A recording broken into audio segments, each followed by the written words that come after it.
My husband cheated on me, then tried to take my inheritance. Hey, Reddit. I'm not sure where to start, but I guess I just need to get this off my chest. This whole thing still feels like a nightmare I can't wake up from. I'll try to keep this coherent, but bear with me because there's a lot to unpack. It all started a few months ago when my mom passed away. We were so close, like best friends.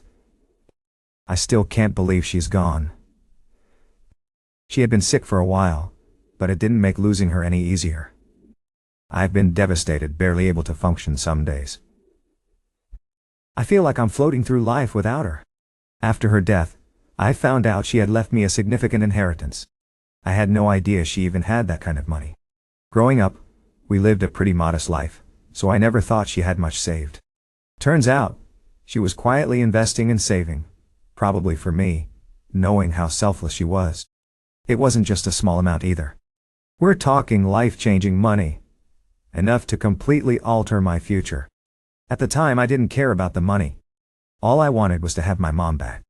The inheritance felt like a burden, like a reminder that she was really gone. But after a while, the reality set in that this was my mom's way of taking care of me, even after she was gone. I thought I had someone to lean on in all this. My husband, David. We've been married for 8 years. I believed we were solid, especially during such a tough time. But boy, was I wrong. Not long after my mom's death, David started acting strange. He became more distant, constantly glued to his phone, and staying late at work more often. I figured it was just stress. Or maybe he was giving me space while I grieved. I didn't have the emotional energy to confront him about it at first. My mind was too foggy from all the loss. But one night, when I was sitting in the kitchen, I noticed his phone light up on the counter. He was in the shower, so I was just about to ignore it. But then I saw the name, Kendra, with a little heart emoji next to it. My stomach dropped. I knew something was off. Without thinking, I picked up the phone and opened the message. What I found broke me. He had been seeing this woman, Kendra, for months behind my back. Their texts were full of "I love yous," plans for the future, and a lot of things I'd rather not even repeat. Everything I thought we had was just a lie. When he came out of the shower, I confronted him. And you know what? He didn't even deny it. He just stood there looking guilty as hell, mumbling something about how things had changed between us and how he felt disconnected because I'd been so focused on grieving. He said he didn't know how to talk to me anymore. Like somehow, his cheating was my fault because I was mourning my mother. I was furious, devastated, and numb all at once. That night, I told him to pack his things and leave. I couldn't even look at him. That should have been the end of it, right? He's gone. We divorce, we move on. Yeah, if only it were that simple. Here's where things get worse. A few days after I kicked him out, David started texting and calling, acting all apologetic. He was suddenly concerned about me, saying he regretted everything, that he was just confused and overwhelmed. I didn't buy it for a second, but I let him talk because I wanted to see what his angle was. Soon enough, he started bringing up my mom's inheritance. He wanted us to rebuild our marriage and invest in the future together by using my money to start some kind of business. Real estate, of all things. I could hardly believe it. The man wasn't sorry for what he did. He was just after my money. I played along at first, keeping my cool, but inside, I was seething. I realized that the only reason he was even trying to get back with me was because of the inheritance. All those years together, and this is who he turned out to be. The betrayal hit harder than I ever thought it would. But I'm not stupid. I told him there was no way we were working things out, and that the only thing left between us was divorce paperwork. That's when he lost it. He started getting nasty, accusing me of being selfish and throwing away everything we built. Mind you, this is the same guy who had no problem throwing our marriage away when he was sneaking around with Kendra. Anyway, that's where things stand right now. I filed for divorce, and he's doing everything he can to make it difficult. He's trying to stall the process, dragging his feet with lawyers, and even suggesting we reconsider. It's like he can't believe I'm really done with him, or maybe he just can't stand the thought of losing access to my money. Part of me still can't wrap my head around all of it, How someone I loved and trusted could turn into this person. I feel like I'm mourning two losses now. My mom, and the man I thought I was married to. I'll update you guys as things progress. I just needed to vent, and maybe get some advice on how to handle this going forward. Thanks for listening, Reddit. Update. I didn't think things could get worse, but here I am, back with an update. If you read my last post, you know my husband David cheated on me, and then tried to get his hands on my inheritance after my mom passed away. I thought filing for divorce would be the end of the story. I was wrong. Buckle up, because things have taken a ridiculous turn. After I filed for divorce, David turned into a complete nightmare. He went from being apologetic to manipulative. And when that didn't work, he became downright nasty. He started making excuses for why he couldn't sign the divorce papers right away. His favorite one? We need to have one more serious conversation. Every time I agreed to meet, it was the same story. He wanted to get back together, saying we could start fresh if we just worked through our issues. I knew what he was really after. He didn't care about me. He was only interested in the money. So I played it smart, consulted my lawyer, and made sure that I was protecting my inheritance at every turn. I locked down all my accounts and made it clear to David, and his lawyers, that there would be no settlement involving the money my mother left me. It wasn't marital property, so he had no legal claim to it. But that didn't stop him from trying. One night, after he'd refused to sign the papers yet again, I started getting these weird phone calls. It was like someone was testing the waters, random hang-ups or asking for the wrong person, stuff like that. Then, I started noticing my social media accounts being accessed from locations I didn't recognize. I had two-factor authentication on everything, so whoever it was couldn't get in. But the attempts freaked me out. Turns out, David had gotten desperate. I'm pretty sure he hired someone to dig into my life, maybe to find something he could use against me. Or worse, to see if there was more money hidden somewhere. Luckily, I had been keeping everything tight. But the thought of him snooping around like that made me feel violated all over again. The final straw came a few weeks ago. I was at home, trying to relax for the first time in what felt like forever, when there was a knock at the door. I opened it to find David standing there with this smug look on his face. He said he was there to talk things over one more time. I was furious. How many times was he going to pull this? But here's where it gets really wild. David had brought Kendra with him. Yep, the same Kendra he cheated on me with. They both stood there on my doorstep, telling me they had reconsidered their plans for the future, and that the three of us needed to come to an understanding. I swear I thought I was losing my mind. They wanted to collaborate. Yes, that was the actual word they used. David said that Kendra had big ideas for a real estate business and that they needed my financial backing. They made it sound like they were doing me a favor by including me in their little scheme. It was laughable, really, but also enraging. I kicked them out immediately, but the fact that they had the audacity to show up at my home together after everything was unbelievable. At this point, I realized David wasn't just greedy, he was delusional. My lawyer is now handling everything. I've blocked David on all platforms, changed my locks, and am in the process of getting a restraining order if he keeps up the harassment. I've had enough. The divorce is going through whether he likes it or not. And as far as I'm concerned, I'll never have to see or hear from him again once this is over. I've learned some hard lessons through all of this. The biggest one is that the person you think you know can change on a dime when money is involved.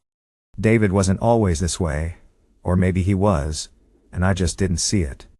Either way, I'm glad I'm getting out now before he does even more damage. The inheritance my mom left me was meant to secure my future, and I'm going to make sure that happens, even if David tries to tear me down every step of the way. I'm planning on using the money wisely, maybe to go back to school or invest in something that will make my mom proud. Whatever happens next, it'll be on my terms. Thanks for all the support and advice, redditaita. I'll keep you posted if anything else comes up, but I'm hoping this is the last of David's nonsense. Update. I never thought I'd be back here so soon. But I guess when life keeps throwing curveballs, you just have to roll with it. So buckle up. Things have taken another wild turn. After the last incident with David and Kendra showing up at my door, I thought I'd finally put my foot down. I was feeling empowered, ready to tackle the divorce head on, and put an end to his nonsense. But just when I thought I could breathe a little easier, David surprised me yet again. My lawyer had been making solid progress on the divorce, and I felt good about my chances. But then, I started receiving these strange messages on social media. At first I thought they were just random trolls. But then I recognized a familiar pattern. They were all coming from fake accounts that seemed to pop up out of nowhere. The messages ranged from the usual trash talk to threats about how I was going to regret this for kicking David out. I quickly realized David must have been behind it, trying to intimidate me into backing down. It was a tactic I hadn't expected, but honestly it just fueled my fire. I brought it to my lawyer's attention, and he advised me to document everything. So, I started screenshotting messages and tracking any strange activity on my accounts. It felt good to take control of the situation, even if it was frustrating to see how far David was willing to go to try to manipulate me. A few days later I received a phone call from David's lawyer. Apparently David was claiming that I had been emotionally abusive during our marriage, and that he needed some sort of compensation for his suffering. My jaw nearly hit the floor. It was classic deflection. He was trying to flip the script and paint himself as the victim. I told his lawyer flat out that there was no way I was entertaining any of his ridiculous claims. It's honestly a little surreal. I couldn't believe how desperate he was getting. He was grasping at straws, trying to make me look like the villain, when he was the one who had cheated and tried to take advantage of my mom's death. But it didn't stop there. David decided to escalate things even further by contacting my family and friends. He was spreading lies about me, trying to make them feel sorry for him. My closest friends reached out to me, concerned about what he was saying. It was so disheartening to see how far he was willing to go to manipulate others. I decided to confront my friends head-on. I held a little gathering and invited them over to explain the entire situation, including the truth about his infidelity and the inheritance. I felt like I owed them that much. After all, they were supportive during my mom's illness and after her passing. I didn't want any lingering doubts to fester. Their response was overwhelming. They rallied around me, offering their support and love. It felt great to have that network behind me. It also made me realize that while David might be trying to tear me down, I had a strong foundation of people who believed in me. Then came the day I received a surprise package in the mail. It was a legal document from David's lawyer, claiming he was seeking a portion of my inheritance as marital property. I nearly laughed out loud. Did he really think he could turn my mom's legacy into his ticket for a payout? I immediately took the document to my lawyer, and we prepared a response that would shut down that claim for good. The inheritance is mine, plain and simple. My mom intended for it to be a lifeline for me, not for David's schemes. Around this time, I also had a serious heart-to-heart with myself. I realized that this whole ordeal was pushing me to grow stronger and more independent. I decided to take a leap and invest some of the inheritance in therapy. I wanted to process my grief and heal from all the betrayal. I'm ready to let go of David's shadow and make sure this money is spent in a way that honors my mother's memory. So, here I am, fighting back with the support of my loved ones, a solid legal strategy, and a newfound sense of self-worth. I've been considering options for the future, maybe starting a non-profit in my mom's name, or taking that class I always wanted to sign up for but never had the time. The possibilities are endless, and I finally feel like I'm reclaiming my life. David may still be lurking trying to ruin things for me, but I'm no longer afraid. This is my time to shine, and no amount of manipulation or false claims will take that away from me. Thanks for all the support, Reddit. I'll keep you updated on this roller coaster ride, but I have a feeling I'm on my way to a much brighter future. Final update. I can hardly believe I'm writing this, but I'm here to give you the final update on this wild saga with David. It's been a long journey, but I feel like I've finally come out on the other side. So grab a drink, because this one has a happy ending. After the last update, things started to settle down a bit. David kept trying to stir the pot, but his attempts were growing increasingly desperate and pathetic. Every time he sent a fake message or tried to reach out through friends, I stood my ground. I had the support of my friends and family, and my lawyer was ready for anything he threw at us. But then came the day that changed everything. I received a call from my lawyer, who had some unexpected news. David had decided to back down on his ridiculous claims regarding my inheritance. Apparently, he finally realized that his attempts to manipulate me were failing miserably, and that dragging this out would only make him look worse. I was both relieved and skeptical. I couldn't believe he was actually willing to give up. My lawyer assured me that we could move forward with the divorce without any more legal nonsense from him. It felt surreal, like I had finally broken free from this twisted nightmare. Once that cloud of uncertainty lifted, I felt an incredible weight off my shoulders. I took a moment to reflect on everything I had endured: the betrayal, the manipulation, the heartbreak. And you know what?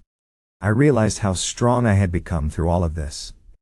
I wasn't the same person I had been when this whole mess started, and for the first time in a long time, I felt hopeful.